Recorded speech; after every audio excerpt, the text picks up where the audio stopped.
professeur d'Ortiguier. Bonjour Michael.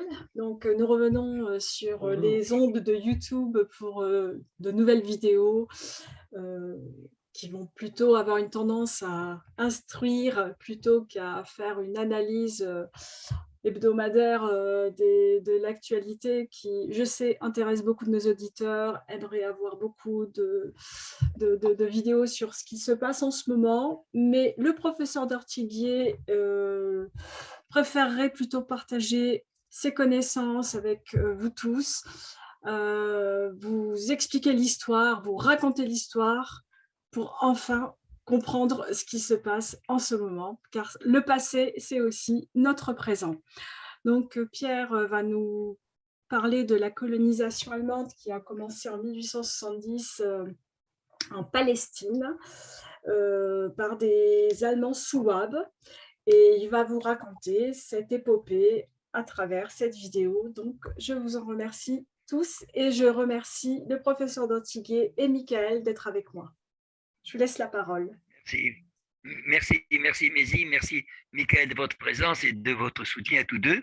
En effet, m'adressant donc à nos auditeurs qui sont curieux bien sûr de comprendre le présent, je leur rappelle que ce présent souvent n'est pas intelligible si on n'examine pas les racines. Par exemple, des gens aujourd'hui parlent, vous le savez, de différentes façons, de la colonisation. Et on oublie par là qu'il y a eu plusieurs types de colonisation. Que les Français, disons, ont été, disons, les partisans d'une sorte de réplique française métropolitaine de la vie métropolitaine à l'étranger, alors que d'autres peuples, les germaniques, c'est-à-dire les Anglais, puisqu'on peut qualifier ainsi, les anglo-saxons, les Allemands, ont au contraire, disons, voulu préserver l'autorité nationale, l'autorité locale, même si, par exemple, les Anglais la dominaient, mais habilement, comme ils l'ont fait aux Indes. Et il est certain que nous avons, nous, des difficultés avec les anciens peuples colonisés que ne connaissent pas les Anglais ni les Allemands. Alors pourquoi dis-je les Allemands? Parce que aujourd'hui, quand on compare, quand on considère par exemple le Proche-Orient et l'immigration en Europe, on voit que si nous avons des difficultés, si les Français ou certains Français ont des difficultés avec les populations, en particulier maghrébines, qu'elles soient kabyles ou non, ou autres, les Allemands ont moins de difficultés, je veux dire jusqu'à présent, avec les populations, par exemple, d'origine turque. Pourquoi? Parce que les Allemands ont considéré, au XIXe siècle, déjà, dans les années 1840,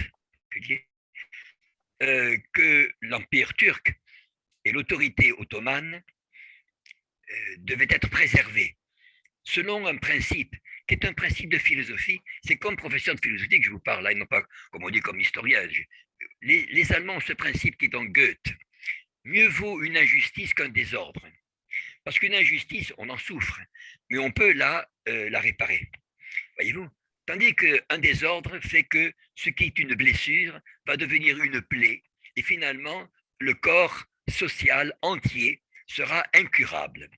C'est, à notre avis, ce qui nous caractérise ici, chez nous, en France. Et bien sûr, quand on considère l'histoire de notre pays, je dirais ça en premier, il faut savoir que la colonisation, par exemple en Algérie, a été faite non pas par la droite, comme on dit, enfin c'est une façon de parler en France, hein, mais par des milieux de gauche, comme on dirait, libéraux, maçonniques si on veut, oui. Et que les conservateurs, je parle déjà dès 1830, hein, ne voyaient pas d'un bon œil justement cette façon de s'étendre, cette façon, disons, de disperser les énergies françaises. Qu'en est-il de l'Allemagne à ce propos? Eh bien, l'Allemagne a été, vous savez, on parle de l'occupation allemande, dont bien sûr, en France, elle a existé, Bon, il y a aussi, elle est plus nombreuse, plus importante en temps, l'occupation française en Allemagne, l'occupation russe, l'occupation anglaise, américaine, etc. Alors, les Allemands ont été occupés souvent, ils ont été beaucoup de, de batailles. La guerre de 30 ans en particulier, de 1618 à 1648, a ruiné le pays. Il y a des régions qui ont été réduites au quart de leurs habitants, parfois même au tiers, voyez. Et Tout à au fait. point même, c'est une parenthèse que je fais à l'adresse des chrétiens, par exemple, et des croyants, c'est que le pape, à l'époque, a donné provisoirement la tolérance de la polygamie. C'est une chose qui est peu connue, enfin qui est connue quand on étudie évidemment les détails. A permis une tolérance de la polygamie pour pouvoir justement, disons, c'est-à-dire un mariage avec plusieurs femmes, pour pouvoir repeupler le pays. Je crois que c'est en Saxe, si je me trompe, que ça a eu lieu à la demande des autorités. Vous voyez, l'Allemagne dont je vais parler maintenant est un État qui cherche souvent les concessions. Je donnerai un exemple qui n'a rien à voir avec les colonies, mais avec comment dirais-je, la conciliation des religions. Toujours au nom du principe que le, l'ordre, l'ordre doit être préservé avant tout. Dans des familles, par exemple, de certaines provinces ou certains royaumes, vous voyez, parce que les royaumes étaient introduits par Napoléon, mais ça peu importe, des principautés ou des royaumes qui étaient en majorité protestants. Le roi était protestant, le prince était protestant. Mais on veillait, disons, à ce que l'épouse soit catholique. Pourquoi? Pour que le couple représentât, disons, l'ensemble de la population. Ça s'est passé en Bavière, par exemple. Ceci est impossible en France. C'était souhaitable. Mais non, on pousse, disons, les conflits jusqu'à la rupture. Et je vais vous donner aujourd'hui un exemple de conciliation, justement, par la colonisation allemande, conciliation entre l'autorité locale et les colons, voyez-vous, c'est-à-dire que les Allemands n'ont pas, ont voulu remplacer l'autorité locale par la leur, mais ils se sont soumis à l'Empire ottoman, ils ont reconnu l'autorité des fonctionnaires ottomans, toutefois on dirait fonctionnaires turcs en grande partie, et disons, se sont même alliés avec les Ottomans, comme vous le savez, euh, contre les invasions, contre les assauts des Égyptiens, souvent au XIXe siècle, soutenus par les Français et les Anglais, les Anglais étant beaucoup plus habiles, mais enfin c'était le cas. Et vous avez donc eu une coopération militaire dont j'ai été moi-même témoin, si je puis dire, parce que dans mon premier voyage j'ai fait deux voyages en Orient, mais mon premier en 1969, oui, m'a conduit donc à Amman. J'avais gagné un concours, enfin, organisé par une compagnie aérienne. Je ne pouvais pas voyager seul, j'étais dans un groupe de journalistes. Et nous étions donc en 1969, c'est ça? En 70, pardon, en 70. Et juste avant Septembre Noir, je crois que c'est 70. Et donc, nous avons été, disons, reçus par le chef le directeur de la compagnie aérienne qui portait le nom de la fille du roi, la compagnie Alia, c'était le prince Nazem. Donc Et en comme je venais Jordanie, je d'apprendre, pense qu'il faut préciser que c'est Jordanie, en oui. Jordanie parce que les auditeurs ne savent pas forcément que Amman est la capitale de la Ah oui, Jordanie. c'est vrai. Merci, Michael. Merci, merci. Et donc, c'était Amman, la capitale de la Jordanie, et qui était peuplée en grande partie de Palestiniens, puisque la Jordanie, au départ, était formée de tribus bédouines, vous voyez, que les Anglais avaient lancé contre le pouvoir turc, pendant que lanceront contre le pouvoir turc, ont lancé contre le pouvoir turc pendant la guerre de 14.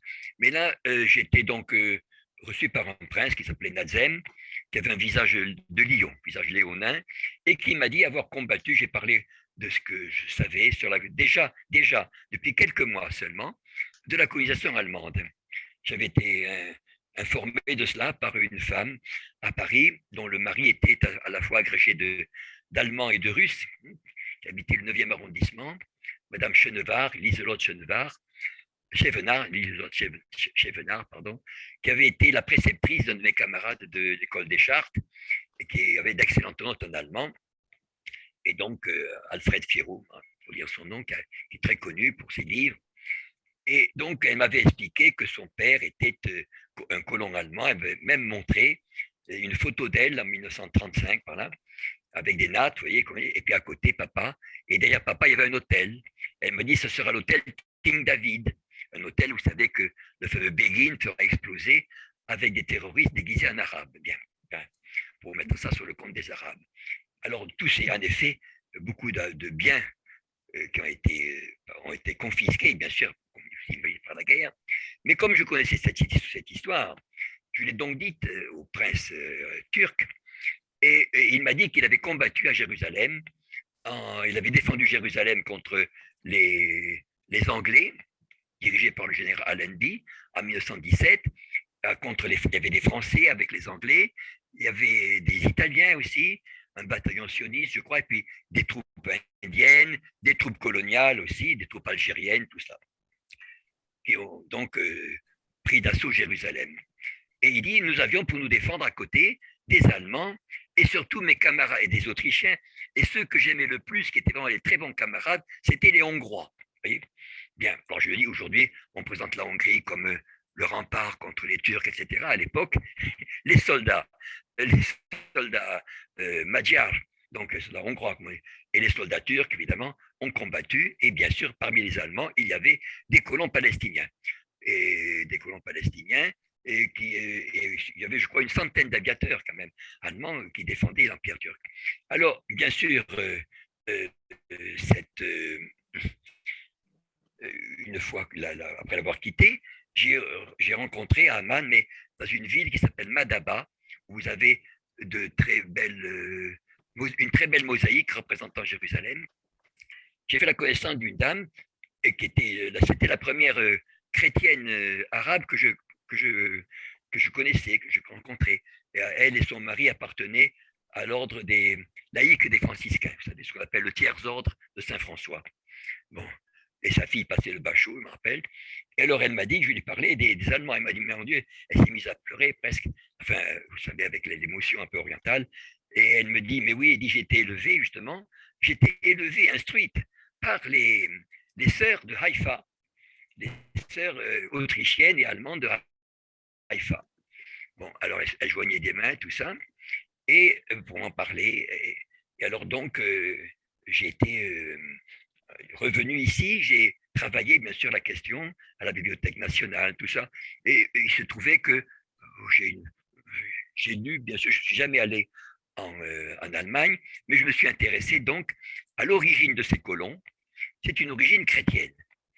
C'est-à-dire que, mais d'abord pour nos auditeurs, je voudrais insister, comme a dit Michael, sur le caractère particulier de la région allemande qui a colonisé la Palestine. C'est une population que l'on retrouve dans tout l'Est de l'Europe, en Russie, en Hongrie, en Roumanie. En Roumanie, vous avez des Saxons, mais les Souabes en question, dont je parle, se retrouvent très souvent dans les pays de l'Est. Je dirais par exemple que les Hongrois ont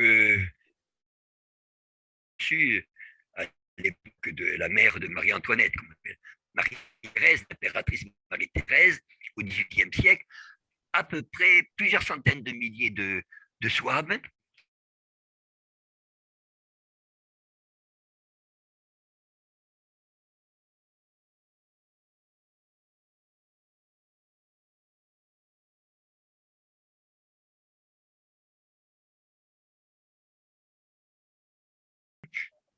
Cette dame donc m'avait instruit de cela. Et donc il s'est trouvé que de ces Souabes, et ces Souabes ont essaimé également en Russie, à la Volga, sur la Volga, et j'ai la femme d'un de mes amis, Ahmed Rami, qui est en Suède, qui est marocain, et elle habite un village, elle est née dans un village près de Koursk, là où il y a la fameuse bataille de Koursk, vous savez, la bataille de chars pendant la guerre, et son village, me disait-elle, était connu pour sa loyauté. Les Russes disaient que c'est un village où les gens tiennent leur parole. Alors, à force de là, elle était médecin, c'est ça. Et je lui ai demandé, mais enfin, quelle est la raison pour laquelle vous avez cette réputation? Alors son mari marocain dit dis-lui. Et dit oui, nous sommes une colonie allemande, vous voyez, de l'époque du XVIIIe siècle. Voilà. Et donc ces gens-là ont essaimé également aux États-Unis. Vous avez une particularité des Souabes, en effet, ce sont en général non pas des catholiques, hein, ce sont des protestants. Mais des protestants, dirait-on à l'allemande, c'est-à-dire euh, des protestants qui sont très mystiques, voyez, et très actifs, voyez, très actifs, et qui ont combattu leur cadre au début du 19e siècle, ont combattu la révolution, ce qu'on appellerait aujourd'hui l'athéisme, vous voyez, et leur chef avait voulu, qui s'appelle, comment s'appelle-t-il déjà, je ne me rappelle plus ce nom, ça va me revenir, leur chef, donc Hoffmann, Oui, Hoffmann, Christophe. Christophe Hoffmann disons, avait été instruit par un autre Souabe, qu'on appelle Hegel, qui est connu en philosophie, H-E-G-E-L, et qui était également protestant. Et il avait son frère aussi, qui était plus âgé, mais qui est mort tôt, en 1873. Lui, ils sont tous les deux nés en 1815, je crois, et qui était orateur sacré, on disait chapelain, mais ça veut, chapelain, on dit orateur sacré est plus exact, à la cour du roi de Prusse. Vous voyez, alors donc ces gens-là voulaient opposer aux révolutionnaires de 1848, ça une révolution de toute l'Europe, bon, avec des puissances d'argent derrière, tout cela, hein, la révolution classique, vous voyez. On agite le peuple avant de s'en servir. C'est Talleyrand qui a dit ça, mais c'est vrai. Eh bien, ils ont voulu, disons, donner un modèle de développement qui ne soit pas fondé sur les négateurs de Dieu, comme il disait, on dit en allemand Gottes ou Gottleugner, négateur de Dieu, mais sur des valeurs chrétiennes. Alors, le but était de faire des colonies. Ils ont envoyé des colonies au Caucase, ils ont envoyé des colonies en Roumanie, ils ont envoyé des colonies en Russie, aux États-Unis. Et ils ont envoyé donc des colonies en Palestine. Mais en Palestine, ils ont attendu qu'il y ait la fin de la guerre avec la Crimée, la Russie, etc., pour envoyer des hommes. Mais ce qui est caractéristique et unique dans l'histoire de la colonisation, c'est que les générations qu'ils envoyaient étaient destinées à rester un temps déterminé. C'est-à-dire que les colons apprenaient dans leur village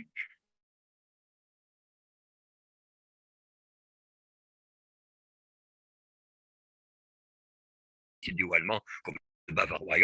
Bon, mais enfin, c'est une langue quand même très spécifique, afin de ne pas être coupés des racines de leur village. Je ne sais pas si vous voyez les colons français en Algérie, dans les écoles, apprendre l'occitan pour pouvoir être proche de leur village au retour. Bon, ça s'est passé en Allemagne. Parce que le retour n'était pas prévu pour les Français. Justement, le retour n'était pas prévu. Tandis que là, le retour était prévu après avoir servi, on a un Beispiel d'exemple.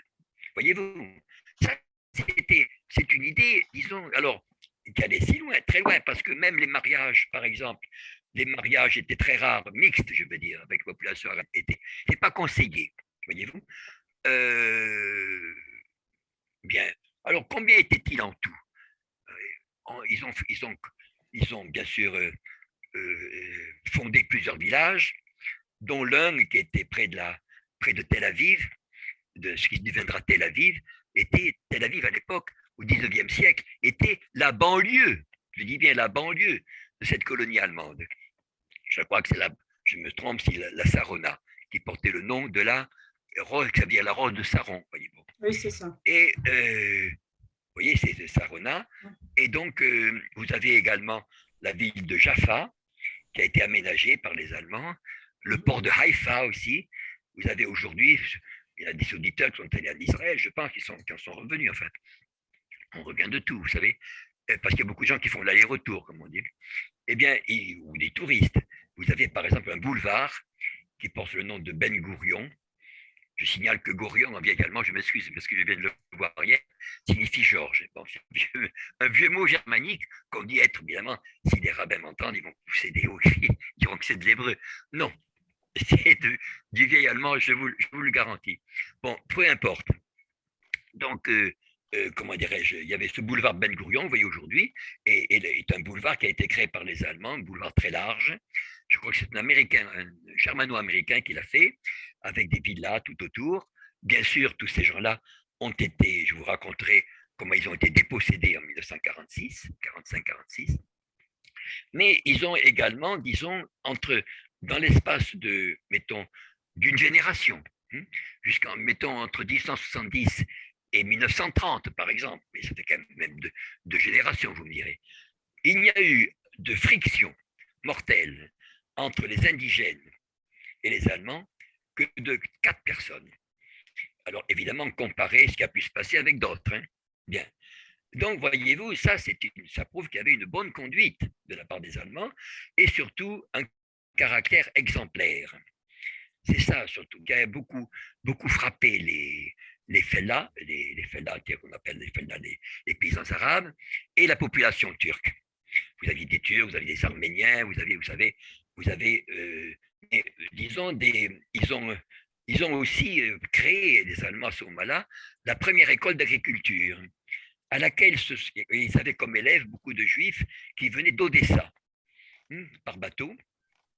Et le directeur de cette première école est un arabe qu'on appelle palestinien. Aujourd'hui, on dit palestinien, car c'est en Palestine. En réalité, la véritable nation, je ne croyais pas que je donne une opinion politique, c'est une opinion que je crois très objective. Il n'y a qu'une seule nation arabe, je veux dire, c'est la Syrie, évidemment. C'est la Syrie. Les Français ont eu une part de la Syrie comme protectorat, et les Anglais en ont tiré le mandat militaire palestinien, de Palestine, voyez. Et naturellement, la prolongation a été, je vous ai dit, la Jordanie, dont à l'époque, quand j'étais, on me disait que 70% de la population étaient des réfugiés palestiniens. Je peux même vous donner, si vous n'y voyez pas d'inconvénient, quelque chose que je n'ai jamais revu, ou j'ai entendu parler de ça peut-être une seule fois dans ma vie, après la première guerre du Golfe. C'est un épisode que j'ai vu en Jordanie, à la frontière israélienne. J'ai vu passer des gens, des pauvres gens en général, et on m'a dit que, je n'insiste pas, 70% de ceux qui passaient à l'heure même où ils devaient rentrer, car ils n'avaient normalement obtenu qu'un certificat, si vous voulez, pour aller voir leur famille ou des parents, mais ils devaient rentrer en Israël. Mais au moment où ils devaient rentrer, eh bien, les autorités disaient aux Nations Unies, représentées par à l'époque, c'était un Nordien, qu'il montrait que ces gens-là n'avaient pas respecté le code. Et ceci m'a été expliqué en anglais, un anglais aussi fort, aussi beau que celui de Messi, vous savez, par un Palestinien qui était un officier, parce que la plupart de l'armée était palestinienne, vous voyez. Je dis bien 60%, sinon 70% des Jordaniens. Bien, alors ça je l'ai vu, j'ai vu déjà expulsés malgré eux, et ceci m'a frappé. Ça m'a tellement frappé que je n'ai jamais voulu ensuite voir la Palestine ni les camps palestiniens, tellement que ça m'avait, disons, touché. Bien, je reviens donc à cette colonisation. Vous avez eu aussi, bien sûr, des médecins, des hommes d'affaires qui ont créé une banque des Templiers, bien sûr. Oui, Templiers. Et alors, ils avaient donc une structure très forte. Et vous avez aussi, disons, comment vous dire, pour expliquer la doctrine coloniale, je me permets de citer ici Bismarck, je le cite de mémoire, parce que je n'ai pas le texte sous les yeux. Vous savez que Bismarck a eu un rôle très important dans l'histoire, bien sûr, l'histoire de France, bien sûr, mais l'histoire de l'Europe et l'histoire de la colonisation. Et on n'explique jamais ce qu'il a dit lui-même en 1884. Pour ceux qui veulent connaître Bismarck davantage, je dirais que c'est lui qui a, à l'instigation, enfin, du roi qui était appelé à l'époque Frédéric Guillaume Ier, en 1881 déjà, pendant 4 ans, mis au point ce qu'en allemand on appelait Sozialversicherung, c'est-à-dire la sécurité sociale. Et c'est dans la sécurité sociale allemande, est une œuvre de Bismarck qui date de 1884. J'ai connu un Breton, ça arrive, un Breton vraiment bretonnant, qui était en Allemagne pendant la guerre, vous savez, la dernière guerre dont on parle tant, et il était chez un médecin un jour, un médecin juif d'ailleurs, pour l'accident de travail. Le médecin lui a dit: oh, vous n'êtes pas juif, ah ben ça fait rien. On va changer les papiers de sécurité sociale, mais il n'y a qu'un problème. L'un vaut pour l'autre. Moi, je dis, nous sommes en 41. Le 52 ou 53e, je ne me rappelle pas, ma mémoire de la naissance de la sécurité sociale en Allemagne. Mais ça n'a rien à voir avec le Front populaire, avec la gauche, avec je ne sais pas. L'Allemagne était déjà, avec sous Bismarck, voyez-vous, un État qui était très avancé des points de vue social. Ils avaient diminué la lutte des classes. C'est ça qui est très fort. Et c'est pour ça d'ailleurs qu'il y a eu une guerre. Il y a eu une guerre parce que c'était selon la formule de Romain Rolland, que nos auditeurs peuvent connaître. Vous savez, c'est un monsieur de l'école normale qui a beaucoup écrit sur Beethoven, etc., qui avait refusé le programme d'agrégation de philo parce que ça ne lui plaisait pas. Il trouvait que c'était trop positiviste et trop athée. Bon, évidemment, moi-même j'étais admissible à l'agrégation, mais j'ai jamais connu des camarades qui refusaient, disons, le programme parce qu'il était trop positiviste, loin de là. Eh bien, il a dit, Romain Rolland, dans une lettre à un monsieur qui était un musicien comme lui, un spécialiste de l'orgue, Bachelin, il s'appelait Bachelin, en 1921, je crois, 22, il a dit, cette guerre n'a qu'une seule cause, c'est la guerre des nations qui travaillaient moins bien contre celles qui travaillaient le mieux. C'est donc pas une question d'idéologie, c'est une question, disons, de réalité. Je veux encore parler bien de cette atmosphère de Bismarck. Vous savez, chacun, vous le connaissez. Vous allez me dire, mais vous quittez le sujet. Non, je suis dans le sujet. Vous avez le 1er mai, par exemple. Le 1er mai, vous savez, avec les drapeaux rouges, bon, il y en a moins. Avec les ballons rouges de la CGT. Voilà, les ballons rouges. Bon, vous savez, on dit que ce sont les ouvriers américains qui ont été massacrés. C'est vrai, ils ont été fusillés à bout portant, quoi, par la police, en manifestant contre les conditions de travail. Voyez, et que c'est pour honorer leur sacrifice que les syndicats en Europe ont célébré le 1er mai. Bien, ceci vous l'apprenez, on vous le dit, ça c'est vrai. Mais on oublie de dire une chose, c'est que ces ouvriers qui étaient de Chicago avaient un journal, il s'appelait Der Arbeiter, donc ça veut dire le travailleur en allemand. Le travailleur. Bien. C'était des ouvriers allemands qui réclamaient les mêmes droits que Bismarck avait accordés, les droits sociaux de la classe ouvrière allemande. Voyez-vous ce que je veux dire? Ça, c'est une chose qu'on ne dit pas du tout. Parce qu'il ne faut pas dire que le système social était élevé. Vous comprenez? Était plus élevé. C'est pour ça d'ailleurs que que le système mondial, on dit aussi le mondialisme, ne pouvait pas du tout tolérer une chose pareille. Vous comprenez? Il fallait, comme on dit, une égalité. Une égalité dans le besoin général. Vous voyez ce que je veux dire? Égalité dans la misère partagée, dans le sous-développement partagé. Vous voyez? Je dis bien partagé pour tous, comme on dit. Vous voyez? Alors, bon, j'ai fait cette parenthèse, mais je vais encore parler en 1884, un discours, j'ai retenu, c'est du 26 août 84.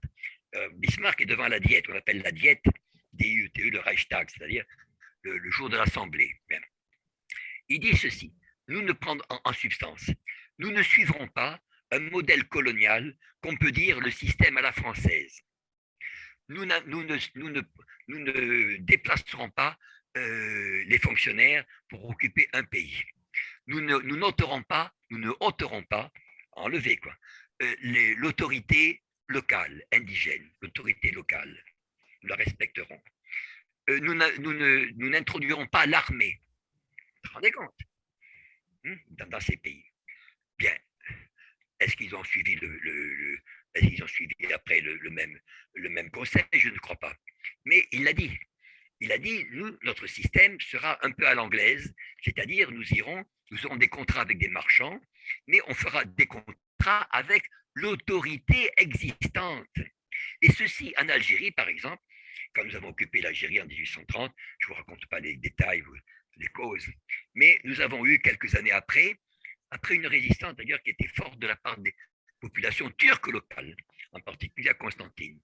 Nous avons eu une proposition de Laporte, qu'on appelle Laporte, c'est-à-dire là où était le sultan, à Constantinople, à Istanbul, disant nous proposant de rétablir l'autorité turque, l'autorité ottomane, ce qui fait que les Français, donc, auraient été couverts, si je puis dire, par une autorité musulmane. Ceci s'est passé où? En Europe. Pourtant, en Europe. Ça s'est passé dans les pays où la Croatie turque, comme on dit, c'est-à-dire la Bosnie. La Bosnie-Herzégovine, qui avait été occupée par les Autrichiens pour des raisons données sur lesquelles je ne m'étendrai pas, avec l'administration tchèque, des choses comme ça. Bon, elle était sous l'autorité de l'empereur d'Autriche, bien sûr, mais l'autorité supérieure était celle du sultan. Voyez ce genre de comment vous dire, de réalisme, voyez-vous, qui est germanique, ce sont des gens. Il faut reconnaître, bon, chaque peuple a ses défauts, mais il faut aussi connaître, non pas rire des défauts, mais regarder les qualités, vous comprenez? Il ne faut pas regarder un Allemand parce qu'il prend de la bière, vous comprenez? Il faut regarder un Allemand par ce qu'il fait. Alors, il fait des choses bien, il fait des choses moins bien, mais il faut aussi voir ce qu'il fait de très bien. Et ça, ils l'ont fait très bien. Voyez-vous? Ils l'ont fait très, très bien. Et je dois dire que cette Palestine a eu comme ça 8 à 10 colonies. Et bien sûr, chacun sait, beaucoup d'auditeurs le savent, vous avez eu un voyage triomphal en 1898 de l'empereur d'Allemagne, de sa femme, sa première femme, l'impératrice Augusta. Je dis sa première femme parce qu'elle est morte, je crois, elle est morte assez tôt, au XXe siècle. Et sa seconde femme, je la signale, je la cite parce qu'elle a été enfermée par les communistes russes, les soviétiques, dans un château où on l'a fait crever de faim. Voilà. Ça me permet de montrer la vertu de nos civilisations. Je reviens donc à ce voyage en Terre Sainte, et il y a eu, vous savez, ce séjour à Jérusalem. Au Jérusalem, l'empereur qui était, il faut le savoir, le chef, comme la reine d'Angleterre et le chef de l'Église, il était chef non pas de l'Église calviniste, puisque d'origine les Hohenzollern étaient calvinistes, par imitation de la France d'ailleurs, qui était de François Ier, par goût. Mais c'était une sorte d'union protestante entre luthériens et catholiques. Eh bien, il a cédé un terrain des protestants aux franciscains catholiques. Voyez, vous imaginez en 1898, alors que nous, en France, on expulsait les religieux, où c'est qu'ils allaient, une partie des religieux, ils allaient en Amérique du Sud, mais ils allaient aussi dans l'Empire ottoman. Quand on essaie de vous faire aboyer contre l'Empire ottoman, il y avait des défauts, bien sûr, mais ils ont accueilli des religieux. En Perse aussi, ils ont accueilli des religieux. Quand je vais, disons, dans le Kurdistan iranien, à Kermanshah, c'est le Kurdistan, c'est une province du Kurdistan, eh bien, on me parle des jésuites qui étaient là au début du siècle, du XXe siècle, vous voyez. Il y a eu l'école Jeanne d'Arc, par exemple, aussi à Téhéran. Vous voyez, et moi, j'ai une arménienne, je connais une arménienne de la radio, oui, qui est arménienne musulmane. Ça existe, des arméniens musulmans, ben oui, ça existe, et qui a été élevée chez comment dirais-je, chez ses bonnes sœurs, chez des lazaristes, plutôt c'était des lazaristes avec des bonnes sœurs. Bien, tout ceci, vous avez aussi dans l'histoire, mais je l'ai déjà dit, vous avez eu un Carmel également à Ispahan. C'était au XVIe siècle, un Carmel religieux, oui, Carmel féminin, donc, qui a été avec beaucoup d'Arméniennes. Oui, mais également mais beaucoup d'Arméniennes. Bien, ceci étant dit, bon, je ne parle pas des Arméniens parce que dans l'Empire ottoman, sauf pour signaler que la favorite du sultan pendant la guerre de 14 était une Arménienne. Mais enfin, je n'insisterai pas pour ne pas avoir, disons, des objections. Ceci étant dit, je reviens aux Allemands de Palestine. Ils ont été, bien sûr, pendant la guerre de 14, aux côtés donc des Turcs, des Turcs et de ceux qui étaient liés aux Turcs. Et ensuite, quand les Anglais sont rentrés en Palestine, ils ont d'abord été vaincus à Gaza. Au début, vous avez un film turc d'ailleurs qui le rappelle cela. Et ensuite, ils ont été vainqueurs. Je fais une parenthèse, n'oublions pas que cette armée germano-turque a remporté une très grande victoire, non pas maritime seulement, mais pendant la guerre de 14 en 1915-1916, près de Bagdad, où elle a capturé une armée entière, ce qui était le premier ou le deuxième régiment indien, en faisant prisonnier 6 généraux britanniques. ça a eu une très très grande portée, ceci, dans l'histoire de l'Inde, vous avez vu, l'Inde musulmane. Et pour pouvoir vaincre, c'est mon opinion, mais vous savez, elle est partagée, pour vaincre cette Inde musulmane, qu'est-ce qu'ils ont fait, les Anglais? Je sais que ça va choquer des auditeurs ou les étonner. Ils ont créé le Pakistan, voilà, pour faire toujours une sorte de lutte entre un pays musulman et les pays indiens. Ça m'a été dit d'ailleurs à Téhéran par un juriste musulman. Le pauvre, il pleurait de me voir partir. Voilà. Et oui, il m'a dit, le coup fatal a été porté par la création du Pakistan. Bien. Écoutez l'histoire, on verra ce qu'il y a. Mais pendant la guerre de 14, à la fin de la guerre de 14, tous les civils, tout cela, les Allemands ont été déportés près du Caire, dans des villages de tentes, tous, quels que soient les âges. Enfin, disons qu'il y avait à peu près, mettons, on dit plus de 800 personnes. Bien. Et on leur a confisqué le matériel. Et en 1920, on les a fait revenir en leur redonnant le matériel parce que personne ne savait s'en servir. Donc, on leur a demandé de retravailler pour la couronne britannique. Bien, ils ont ensuite, comment vous dire, ils ont œuvré, bien sûr, comment vous dire, il y a eu une prospérité indéniable. Et pendant la guerre et d'ailleurs, ils étaient beaucoup, d'ailleurs, on fait flotter les couleurs impériales, je veux dire, les couleurs qui a succédé au Second Empire, vous savez. Vous savez que l'Allemagne a été, après la chute de Guillaume II, elle est restée un empire, un Reich. La République de Weimar, c'est la forme républicaine de l'Empire. C'était toujours le Second Empire, n'oubliez pas ça. Ce n'est jamais enseigné en classe. Vous voyez, l'Allemagne a toujours vécu sous une forme de Reich. Bien, et ensuite, vous avez le Troisième Reich, bien sûr, avec les drapeaux du Troisième Reich. Imaginez qu'ils ont flotté en Asie ou ça en Palestine. Bien. J'ai des photos d'Arabes autour du drapeau, tout ça. Évidemment, je ne vais pas faire une exposition, pensez bien, à la mairie ici avec ça, bien sûr, ce n'est pas possible. Mais ils ont été pendant la guerre à peu près 700 Allemands ont été déportés dans l'état de Victoria en Australie et leur a interdit de revenir en 1946 en Palestine. Voilà. Et ça a été également, il y a eu beaucoup de déportations également, entre autres en Iran. En Iran, quand les Anglais sont rentrés en 1941 avec les Russes, ils ont déporté beaucoup de gens aux Indes et également en Irak dans leur camp, hommes et femmes. Bien. Ensuite, il y a eu un terrorisme, bien sûr, pour faire partir les Allemands à la fin de la guerre. Le maire de la Sarona, par exemple, qui était près de Tel Aviv, a été tué alors qu'il portait la paye des ouvriers arabes sur lui, tout ça. Bien, alors, les Allemands ont négocié, c'est-à-dire Adenauer, vous savez, les Allemands, quand ils ont repris une certaine autorité en 1949. Et Adenauer, qui était un patriote allemand réel, a négocié avec les sionistes. Et les sionistes ont versé un dédommagement aux Allemands de 52 millions de Deutschmark, voyez, pour les colons palestiniens, les colons allemands palestiniens. Évidemment, à condition qu'ils s'en aillent, qu'ils laissent le matériel, etc. Bien. Et évidemment, en échange de cette bonté, les Allemands ont signé des accords, enfin, ça vous savez, ça dépasse notre sujet, bien sûr, des accords qui étonnaient énormément Nahum Goldman dans son livre Le paradoxe juif. Pourquoi les Allemands nous ont-ils donné tant d'argent sans protester? Eh bien, Adenauer l'a dit à la Chambre à l'époque. À l'époque, il y avait une opposition nationaliste et communiste à l'époque, en 1949. Il a dit, si je n'avais pas signé, je n'avais pas l'accord des banques. Voilà, c'est tout.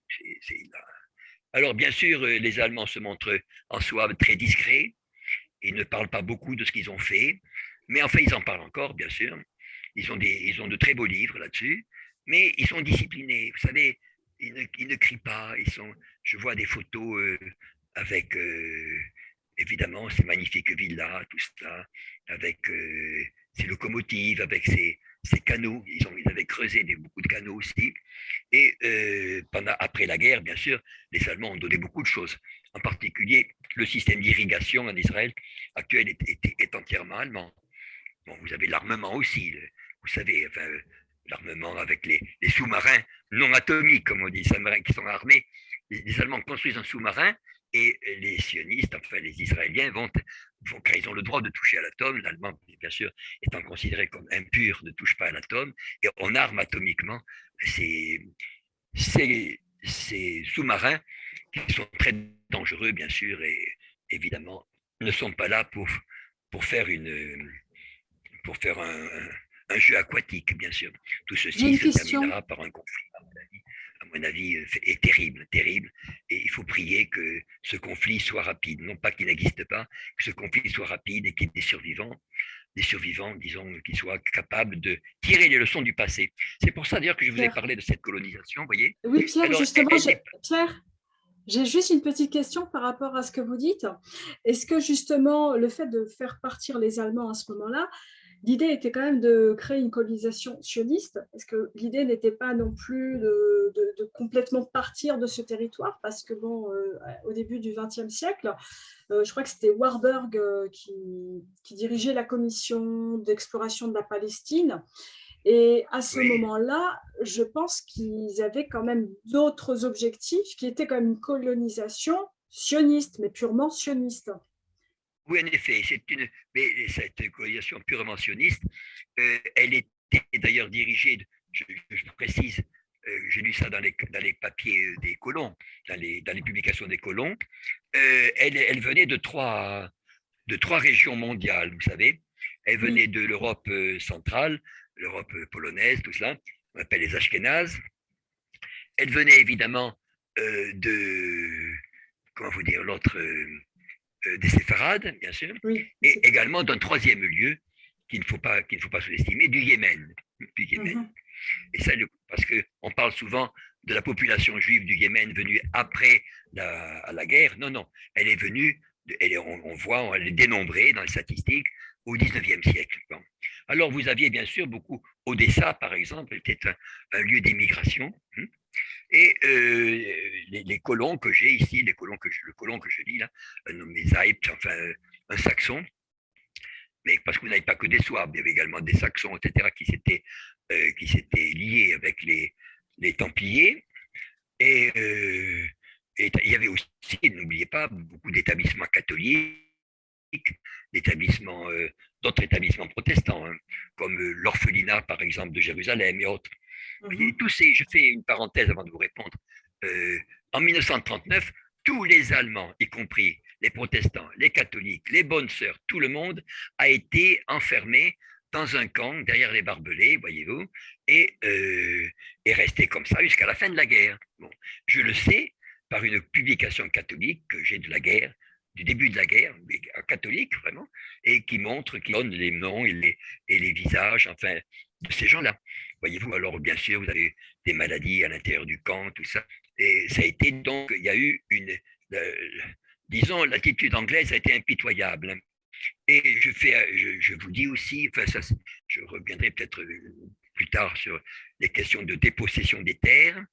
Il n'y a jamais eu, je vous l'avais peut-être dit, à la fin de la guerre de 48, 47, 47, 48, 46, 47, 48, quand il y a eu la formation État d'Israël, donc c'est 48, mais donc, quand l'État s'est installé, il n'a pas fait de législation pour pouvoir déposséder, par exemple, les propriétaires arabes. Il n'y a pas de législation sioniste de dépossession. Ils ont appliqué ce que les Anglais avaient, euh, euh, disons, promulgué, enfin, avaient produit pendant la Seconde Guerre mondiale, dès 1939, des décrets dépossédant, confisquant les biens des nations ennemies. C'est-à-dire que les Arabes palestiniens, excusez-moi du rire, mais c'est un rire de cynique, ont été dépossédés d'après une législation qui touchait les Italiens et les Allemands. Législation britannique. C'est là qu'on voit, vous savez, l'hypocrisie, voyez. Voyez, on ne trouve pas, c'est mademoiselle Amélie Marie Guachon, Goiz, Chon, qui était longtemps professeur aux langues orientales, que j'ai connu. Je l'ai connu, c'est une vieille demoiselle qui était très proche de la Jordanie. Enfin bref, pas aidé, mais enfin en philosophie, elle était aristotélicienne, thomiste, elle a fait une thèse sur Avicenne, par exemple, le persan Avicenne. Bien, et elle me l'a expliqué ceci. Donc, voyez-vous, il faut voir les choses de très près.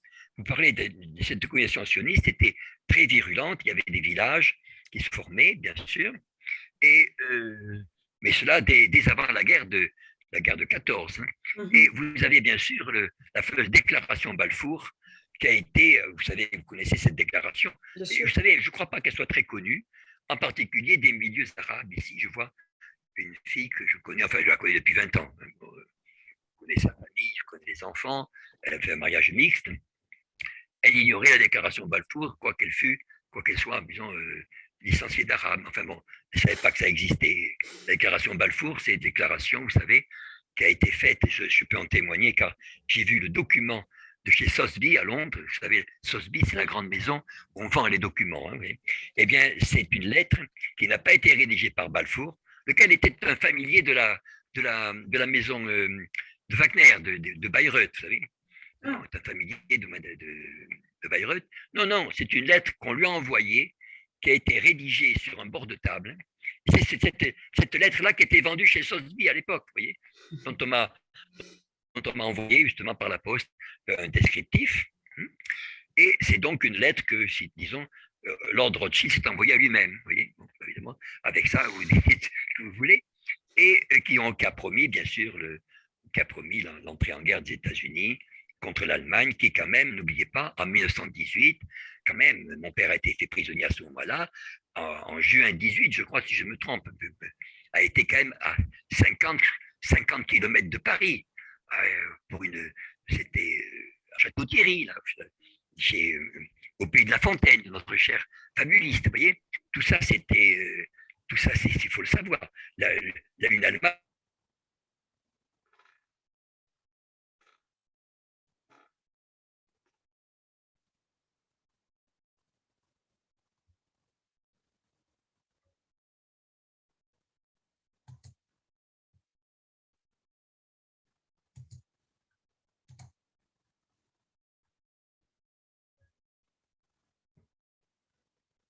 superficide. On a donné une partie à la Serbie, autre partie à la Roumanie, etc. etc. Voilà. Bien. Tout ceci, ce sont des choses qu'il faut savoir, que je dis parce que les gens ne savent pas ceci. On ne l'apprend pas en classe. Et les professeurs qui font des cours ne l'apprennent pas non plus. Alors évidemment, ça tombe dans le lit. Et alors, ce que vous dites, ces colonies sionistes en question, bien sûr, elles étaient très actives avant la guerre de 14, hein. Bien sûr très actives en 1918, et elles ont causé des problèmes à l'administration britannique. Alors, je vais vous dire quels sont ces problèmes. C'est que l'administration britannique songeait évidemment à protéger une certaine administration arabe les Arabes qu'ils avaient montés par ruse, de façon ruse et par ruse, contre les Turcs. Bon, ça, écoutez, on peut penser ce qu'on veut.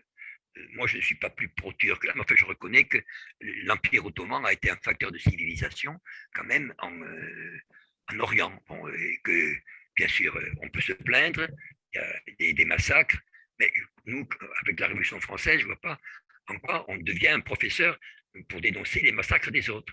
Bon, ça, c'est une idée, enfin, une idée qui est partagée quand même. Ceci dit, mes élèves, encore mes propres élèves, ignoraient tout de la Vendée, des choses comme ça. Enfin, je reviens, je fais cette parenthèse, je reviens à la colonisation sioniste. Et donc, elle a été disons, cette déclaration Balfour a été suivie d'une exigence de former, et c'est dans la déclaration, de former a settlement for Jewish people, c'est-à-dire un établissement pour le peuple juif. Alors, c'est ce qui fait que après Balfour, disons, c'est toute la Palestine qui est en potentialité devenue une patrie. Donc ceci n'a rien à voir avec la guerre de 40-45. C'était déjà inscrit dès la conclusion de la guerre de 1914-18. Déclaration Balfour du 2 ou 3 novembre, voyez-vous. Bien, je n'insiste pas. il y avait, enfin bref, sur cette déclaration, mais elle est très importante. Et les Anglais, je terminerai là-dessus, les Anglais négociaient quand même leur présence. Ils voulaient quand même qu'il y ait un certain ordre en Palestine. Et donc, ils avaient proposé, disons, de faire un double État. Mais toujours le double État dont on vous parle, État juif d'un côté et administration arabe de l'autre, voyez-vous. Ceci, ça date des années 30, c'est pas d'après la guerre. Voyez-vous, ça a été remis toujours encore. Aujourd'hui, on vous parle même, pourquoi n'y aurait-il pas un État palestinien à côté d'un État sioniste? Mais ceci, on en discutait déjà, non pas sous la forme d'État réel, mais d'État futur, en 1920-1930. C'est ce qu'apprend justement, disons, la connaissance des journaux, la connaissance. Évidemment, nous avons par exemple les documents du consulat d'Allemagne dès la fin de la guerre de 14, dans le mandat britannique. Bien, tout ça, il y avait, les Britanniques avaient d'ailleurs séparé l'administration arabe. Il y avait une partie des grandes familles de Jérusalem arabes qui étaient pour les Anglais, les autres qui étaient défavorables, bon, et en particulier celle du fameux Haj Amin al-Husseini, qui ensuite est parti, avec l'appui des Français d'ailleurs, avec l'appui, il faut le dire, des services secrets français, j'en ai la preuve, au Liban, et puis ensuite s'est installé à Téhéran, où les Allemands en 1939 ont créé la radio. Voilà. Et avec le Premier ministre à l'époque étant le gendre de Mossadegh, docteur Mossadegh à l'époque en 1939. Mais de ceci, les Allemands avaient créé la radio de Bagdad aussi, avec Baldur von Schirach, qui avait invité les scouts arabes en Allemagne, tout ça. Évidemment, vous avez toutes ces choses ne sont pas dites aujourd'hui, bien sûr, ou sont dites dans des milieux très fermés. Mais voyez-vous, le désordre actuel que l'on connaît, la tourmente que l'on connaît en Palestine aujourd'hui, elle existait avant la Seconde Guerre mondiale. Les premières révoltes ne sont pas le fait des fascistes italiens, non, non, non. Elles sont de 1920. Les premières révoltes sont de 1920, contre des gens qui luttent contre des possessions des terres, c'est-à-dire que certaines banques essaient de prendre des terres, elles sont condamnées par l'administration britannique, mais elles ne sont pas obligées de rembourser, elles ne sont pas obligées de restituer. Ce qui fait que les Arabes gagnent toujours au procès, mais en fait, on ne leur donne rien, et que les autres avancent de condamnation en condamnation. C'est quand même énorme. Vous avancez de condamnation en condamnation. Il y a une très belle thèse qui a été faite à la fac de droit de Paris, de 1930, de Saadi Bississou, qui est mort maintenant, qui était un juge après pour l'enfance délinquante, qui s'appelle La dépossession des terres en Palestine, et défendue devant le professeur de la Pradelle, qui est une grande notabilité du droit, voyez-vous. Bien sûr, aujourd'hui, bien sûr, pareille thèse ne pourrait avoir lieu, bien sûr. Elle a été imprimée, vous pouvez la lire à la bibliothèque de la rue Cujas, c'est là que je l'ai photocopiée. Très intéressante. Elle n'a pas été rééditée, parce qu'effectivement, bon, tous ces intellectuels que l'on voit, je ne dis pas lesquels, évidemment, ils préfèrent aller prendre une bière au quartier latin que d'informer même le public français, qui est tenu dans l'ignorance, voyez-vous. C'est là, on a affaire à de la légèreté d'esprit, et évidemment, que je pourrais en parler, évidemment, de cette chose sioniste. Et alors, les Allemands ont fait beaucoup, évidemment, après leur départ, je dis, pour le développement de la Palestine, mais ils avaient, disons, des spécialistes qui étaient sur place et qui connaissaient très bien le terrain, oui, et ainsi de suite. Je ne parle pas, bien sûr, de ce que les Allemands ont fait en Turquie, proprement dit, pour aller à Bagdad. Et ensuite, c'est grâce à eux qu'il y a eu un chemin de fer pour aller à la Mecque, comme vous savez. Et à la fin 1918, pour ne pas avant que la Mecque ne tombât entre les mains des Britanniques, parce que c'était les Britanniques qui fournissaient l'artillerie qui a tiré contre la Mecque, eh bien, ils ont enlevé les principaux, par exemple, je ne sais pas, ceux qui touchaient la personne du prophète, par exemple, et ils se retrouvent aujourd'hui au palais de Topkapi, si je me trompe. Et là, c'est venu par ce chemin de fer en question, qui a été évidemment qui a permis, par exemple, une sécurité des pèlerins qui allaient à la Mecque. Alors qu'avant, ils étaient détroussés par des bédouins, par des barbares comme ça, qui ensuite ont été soudoyés par les Anglais pour pouvoir justement faire tomber la civilisation qui avait duré plusieurs siècles. Voilà, c'est comme ça que je vois les choses. Et vous savez, si vous en parlez avec quelqu'un de là-bas, il vous dira, mais tous, ce qui me frappe, c'est que j'ai parlé de cette colonisation allemande, tous les Arabes que j'ai connus, il y avait des Arabes, il y avait des Arméniens aussi, des Grecs même, des Grecs. Et il me dit, oui, on a entendu parler de cela. Et cette dame que j'ai vue donc en 70 avait dit, moi j'ai appris, enfin, j'ai fait mes études secondaires donc chez les bonnes sœurs à Haïfa, voyez, Haïfa. Et donc je vous ai parlé donc de ce qu'a fait le Kaiser, tout ça, et le Kaiser lui-même, vous savez qu'il s'était il s'était présenté comme le défenseur de tous les musulmans dans le monde, vous voyez, qui répondait à l'autorité du calife. Et vous avez une chanson algérienne, vous le savez, ceci sur Internet, qui s'appelle Hajj Guillaume, comme le Hajj, Hajj Guillaume, qui est une chanson d'Alger. Ils ont été vainqueurs. Je fais une parenthèse, n'oublions pas que cette armée germano-turque a remporté une très grande victoire, non pas maritime seulement, mais pendant la guerre de 14 en 1915-1916, près de Bagdad, où elle a capturé une armée entière, ce qui était le premier ou le deuxième régiment indien, en faisant prisonnier 6 généraux britanniques. Ça a eu une très très grande portée, ceci, dans l'histoire de l'Inde, vous avez vu, l'Inde musulmane. Et pour pouvoir vaincre, c'est mon opinion, mais vous savez, elle est partagée, pour vaincre cette Inde musulmane, qu'est-ce qu'ils ont fait, les Anglais? Je sais que ça va choquer des auditeurs ou les étonner. Ils ont créé le Pakistan, voilà, pour faire toujours une sorte de lutte entre un pays musulman et les pays indiens.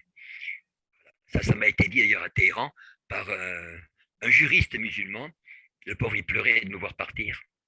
Voilà. Et oui, il m'a dit, le coup fatal a été porté par la création du Pakistan. Bien. Écoutez l'histoire, on verra ce qu'il y a.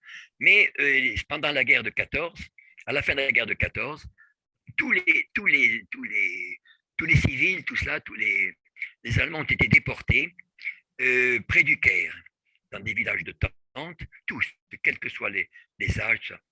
Enfin, disons qu'il y avait à peu près, mettons, on dit plus de 800 personnes. Bien. Et on leur a confisqué le matériel. Et en 1920, on les a fait revenir en leur redonnant le matériel parce que personne ne savait s'en servir. Donc, on leur a demandé de retravailler pour la couronne britannique. Bien, ils ont ensuite, comment vous dire, ils ont œuvré, bien sûr, comment vous dire, il y a eu une prospérité indéniable. Et pendant la guerre et d'ailleurs, ils étaient beaucoup, d'ailleurs, on fait flotter les couleurs impériales, je veux dire, les couleurs qui a succédé au Second Empire, vous savez. Vous savez que l'Allemagne a été, après la chute de Guillaume II, elle est restée un empire, un Reich. La République de Weimar, c'est la forme républicaine de l'empire. C'était toujours le Second Empire, n'oubliez pas ça. Ce n'est jamais enseigné en classe. Vous voyez, l'Allemagne a toujours vécu sous une forme de Reich. Bien, et ensuite, vous avez le Troisième Reich, bien sûr, avec les drapeaux du Troisième Reich. Imaginez qu'ils ont flotté en Asie ou ça en Palestine. Bien. J'ai des photos d'Arabes autour du drapeau, tout ça. Évidemment, je ne vais pas faire une exposition, vous pensez bien, à la mairie ici avec ça, bien sûr, ce n'est pas possible. Mais ils ont été pendant la guerre à peu près 700 Allemands ont été déportés dans l'état de Victoria en Australie et leur a interdit de revenir en 1946 en Palestine. Voilà. Et ça a été également, il y a eu beaucoup de déportations également, entre autres en Iran. En Iran, quand les Anglais sont rentrés en 1941 avec les Russes, ils ont déporté beaucoup de gens aux Indes et également en Irak dans leur camp, hommes et femmes. Bien. Ensuite, il y a eu un terrorisme, bien sûr, pour faire partir les Allemands à la fin de la guerre. Le maire de la Sarona, par exemple, qui était près de Tel Aviv, a été tué alors qu'il portait la paye des ouvriers arabes sur lui, tout ça. Bien, alors, les Allemands ont négocié, c'est-à-dire Adenauer, vous savez, les Allemands, quand ils ont repris une certaine autorité en 1949. Et Adenauer, qui était un patriote allemand réel, à, à négocier avec les sionistes. Et les sionistes ont versé un dédommagement aux Allemands de 52 millions de Deutschmark, vous voyez, pour les colons palestiniens, les colons allemands palestiniens. Évidemment, à condition qu'ils s'en aillent, qu'ils laissent le matériel, etc. Bien. Et évidemment, en échange de cette bonté, les Allemands vous savez, ont signé des accords, enfin, ça vous savez, ça dépasse notre sujet, bien sûr, des accords qui étonnaient énormément Nahum Goldman dans son livre Le paradoxe juif. Pourquoi les Allemands nous ont-ils donné tant d'argent sans protester? Eh bien, Adenauer l'a dit à la Chambre à l'époque. À l'époque, il y avait une opposition nationaliste et communiste à l'époque, en 1949. Il a dit, si je n'avais pas signé, je n'avais pas l'accord des banques. Voilà, c'est tout. Alors, bien sûr, les Allemands se montrent en soi très discrets. Ils ne parlent pas beaucoup de ce qu'ils ont fait. Mais enfin, ils en parlent encore, bien sûr. Ils ont de très beaux livres là-dessus. Mais ils sont disciplinés. Vous savez, ils ne crient pas. Je vois des photos avec, évidemment, ces magnifiques villas, tout ça, avec ces locomotives, avec ces canaux. Ils avaient creusé beaucoup de canaux aussi. Et après la guerre, bien sûr, les Allemands ont donné beaucoup de choses. En particulier, le système d'irrigation en Israël actuel est entièrement allemand. Bon, vous avez l'armement aussi, vous savez, enfin, l'armement avec les sous-marins non atomiques, comme on dit, sous-marins qui sont armés. Les Allemands construisent un sous-marin et les sionistes, enfin les Israéliens, car ils ont le droit de toucher à l'atome, l'Allemand, bien sûr, étant considéré comme impur, ne touche pas à l'atome, et on arme atomiquement ces sous-marins qui sont très dangereux, bien sûr, et évidemment ne sont pas là pour faire un jeu aquatique, bien sûr. Tout ceci se terminera par un conflit, à mon avis, est terrible, terrible. Et il faut prier que ce conflit soit rapide. Non pas qu'il n'existe pas, que ce conflit soit rapide et qu'il y ait des survivants, disons, qui soient capables de tirer les leçons du passé. C'est pour ça, d'ailleurs, que je vous ai parlé de cette colonisation, vous voyez. Oui, Pierre, alors, justement, Pierre, j'ai juste une petite question par rapport à ce que vous dites. Est-ce que, justement, le fait de faire partir les Allemands à ce moment-là, l'idée était quand même de créer une colonisation sioniste? Est-ce que l'idée n'était pas non plus de complètement partir de ce territoire? Parce que, bon, au début du XXe siècle, je crois que c'était Warburg qui dirigeait la commission d'exploration de la Palestine. Et à ce moment-là, je pense qu'ils avaient quand même d'autres objectifs qui étaient comme une colonisation sioniste, mais purement sioniste. Oui, en effet, mais cette colonisation purement sioniste, elle était d'ailleurs dirigée, je précise, j'ai lu ça dans les papiers des colons, dans les publications des colons, elle venait de trois régions mondiales, vous savez. Elle venait de l'Europe centrale, l'Europe polonaise, tout cela, on appelle les Ashkénazes. Elle venait évidemment comment vous dire, l'autre, des séfarades, bien sûr, et également d'un troisième lieu qu'il ne faut pas sous-estimer, du Yémen.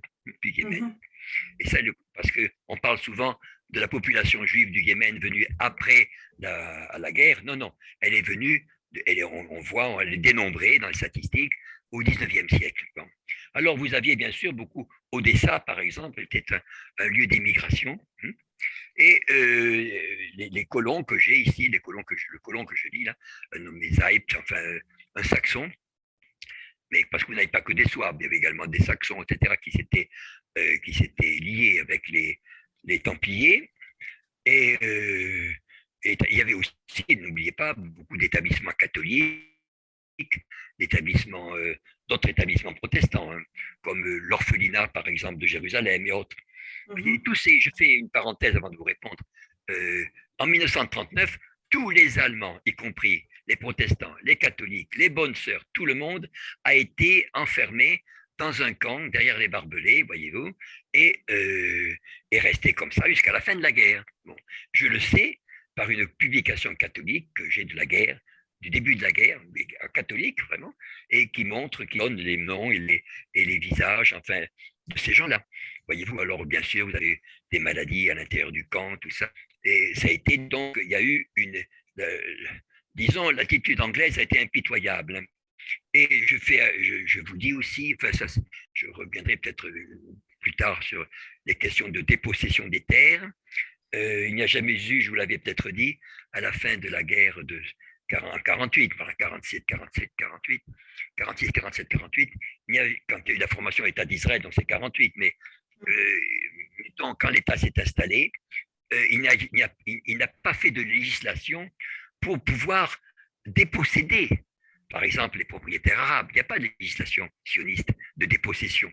Ils ont appliqué ce que les Anglais avaient, euh, euh, disons, promulgué, enfin, avaient produit pendant la Seconde Guerre mondiale, dès 1939, des décrets dépossédant, confisquant les biens des nations ennemies. C'est-à-dire que les Arabes palestiniens, excusez-moi du rire, mais c'est un rire de cynique, ont été dépossédés d'après une législation qui touchait les Italiens et les Allemands. Législation britannique. C'est là qu'on voit, vous savez, l'hypocrisie. Voyez, voyez, on ne trouve pas, c'est mademoiselle Amélie Marie Guachon, Goichon, qui était longtemps professeure langues orientales, que j'ai connue, je l'ai connue, c'est une vieille demoiselle qui était très proche de la Jordanie. Enfin bref, pas aidé, mais enfin en philosophie, elle était aristotélicienne, thomiste, elle a fait une thèse sur Avicenne, par exemple, le persan Avicenne. Bien, et elle me l'a expliqué ceci. Donc, voyez-vous, il faut voir les choses de très près. Vous parlez de cette colonisation sioniste, était très virulente, il y avait des villages qui se formaient, bien sûr, et, mais cela dès avant la guerre de 14. Hein. Et vous avez bien sûr la fameuse déclaration Balfour, qui a été, vous savez, vous connaissez cette déclaration, vous savez, je ne crois pas qu'elle soit très connue, en particulier des milieux arabes. Ici, je vois une fille que je connais, enfin, je la connais depuis 20 ans. Je connais sa famille, je connais les enfants, elle a fait un mariage mixte.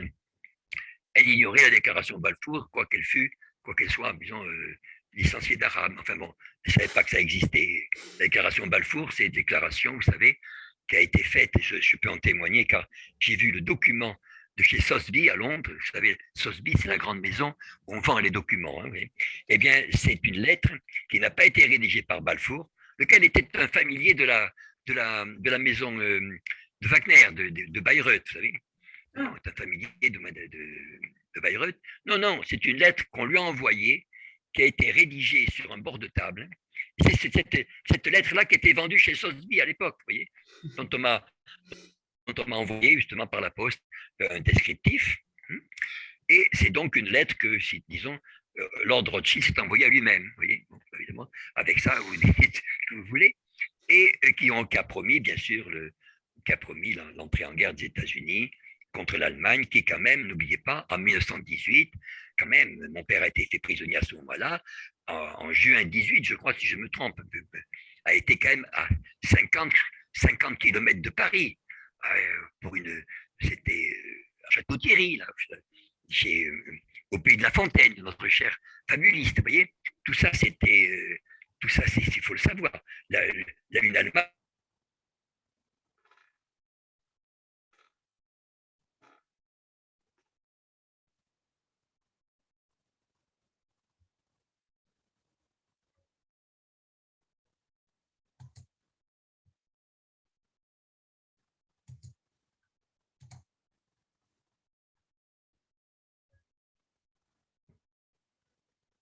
superficide. On a donné une partie à la Serbie, autre partie à la Roumanie, etc. etc. Voilà. Bien. Tout ceci, ce sont des choses qu'il faut savoir, que je dis parce que les gens ne savent pas ceci. On ne l'apprend pas en classe. Et les professeurs qui font des cours ne l'apprennent pas non plus. Alors évidemment, ça tombe dans le lit. Et alors, ce que vous dites, ces colonies sionistes en question, bien sûr, elles étaient très actives avant la guerre de 14, hein. Bien sûr très actives en 1918, et elles ont causé des problèmes à l'administration britannique. Alors, je vais vous dire quels sont ces problèmes. C'est que l'administration britannique songeait évidemment à protéger une certaine administration arabe les Arabes qu'ils avaient montés par ruse, de façon ruse et par ruse, contre les Turcs. Bon, ça, écoutez, on peut penser ce qu'on veut. moi, je ne suis pas plus pro-turc, mais enfin, je reconnais que l'Empire ottoman a été un facteur de civilisation quand même en Orient. Bon, et que, bien sûr, on peut se plaindre, il y a des massacres, mais nous, avec la Révolution française, je ne vois pas en quoi on devient un professeur pour dénoncer les massacres des autres. Bon, ça, c'est une idée, enfin, une idée qui est partagée quand même. Ceci dit, mes élèves, encore mes propres élèves, ignoraient tout de la Vendée, des choses comme ça. Enfin, je reviens, je fais cette parenthèse, je reviens donc, à la colonisation sioniste. Et donc, elle a été disons, cette déclaration Balfour a été suivie d'une exigence de former, et c'est dans la déclaration, de former a settlement for Jewish people, c'est-à-dire un établissement pour le peuple juif. Alors, c'est ce qui fait que après Balfour, disons, c'est toute la Palestine qui est en potentialité devenue une patrie. Donc ceci n'a rien à voir avec la guerre de 40-45. C'était déjà inscrit dès la conclusion de la guerre de 1914-18. Déclaration de Balfour du 2 ou 3 novembre, voyez-vous. Bien, je n'insiste pas, enfin bref, sur cette déclaration, mais elle est très importante. Et les Anglais, je terminerai là-dessus, les Anglais négociaient quand même leur présence. Ils voulaient quand même qu'il y ait un certain ordre en Palestine. Et donc, ils avaient proposé, disons, de faire un double État. Mais toujours le double État dont on vous parle, État juif d'un côté et administration arabe de l'autre, voyez-vous. Ceci, ça date des années 30, c'est pas d'après la guerre. Voyez-vous, ça a été remis toujours encore aujourd'hui, on vous parle même, pourquoi n'y aurait-il pas un État palestinien à côté d'un État sioniste? Mais ceci, on en discutait déjà, non pas sous la forme d'État réel, mais d'État futur, en 1920-1930. C'est ce qu'apprend justement, disons, la connaissance des journaux, la connaissance.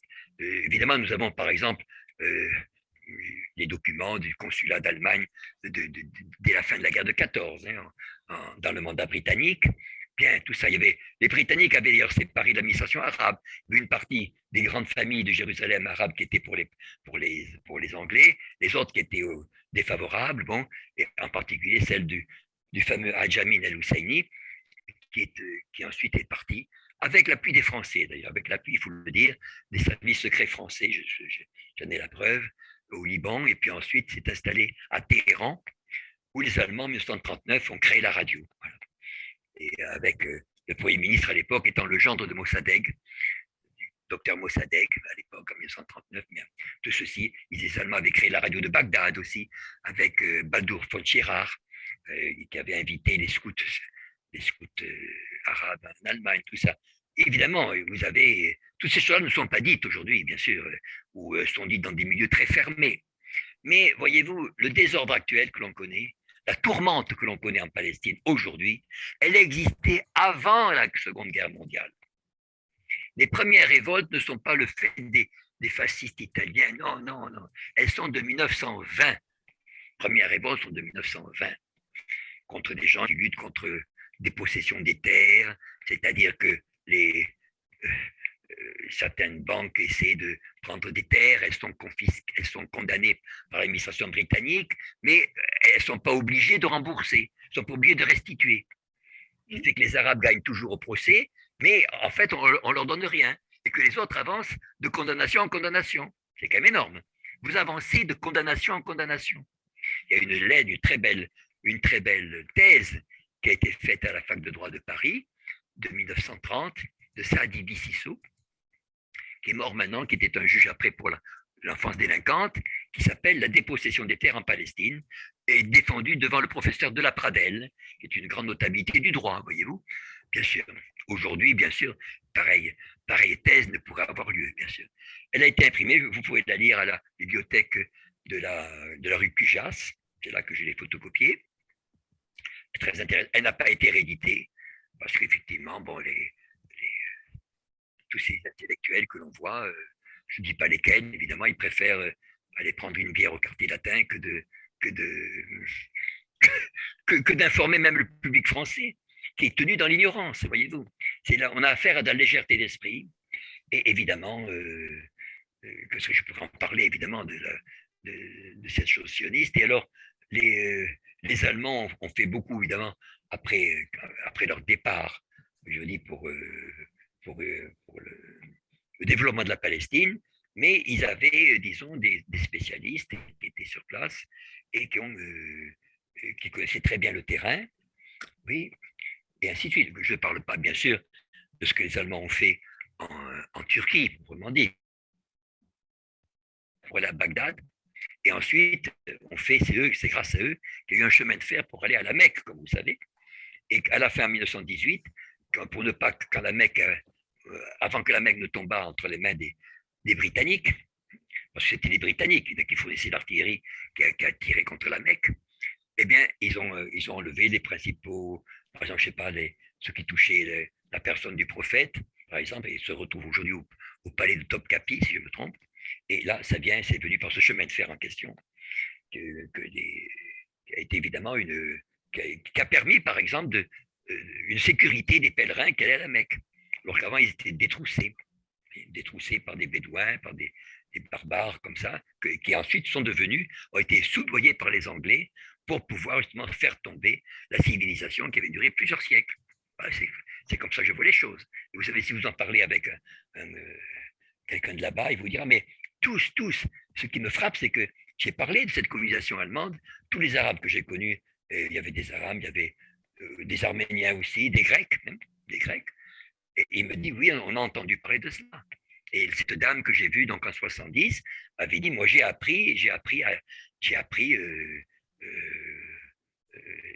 fait mes études secondaires donc chez les bonnes sœurs à Haïfa, voyez, Haïfa. Et donc je vous ai parlé donc de ce qu'a fait le Kaiser, tout ça, et le Kaiser lui-même, vous savez qu'il s'était il s'était présenté comme le défenseur de tous les musulmans dans le monde, vous voyez, qui répondait à l'autorité du calife.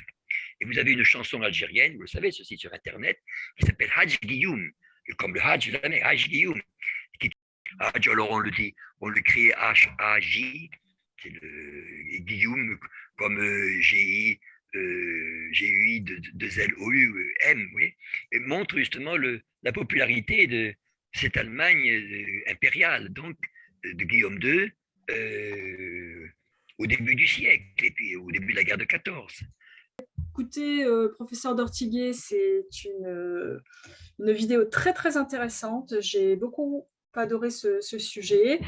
Vraiment, c'était très intéressant et j'espère qu'on en fera d'autres avec d'autres thèmes qui permettront à chacun d'entre nous de nous instruire et d'aller de l'avant et de comprendre un peu mieux le monde dans lequel nous vivons. Donc, j'espère en faire d'autres. Merci, Michael. Merci, professeur Dortiguier. Merci et passez un bon dimanche et à très bientôt. Au revoir. Au revoir, professeur Dortiguier, à la prochaine.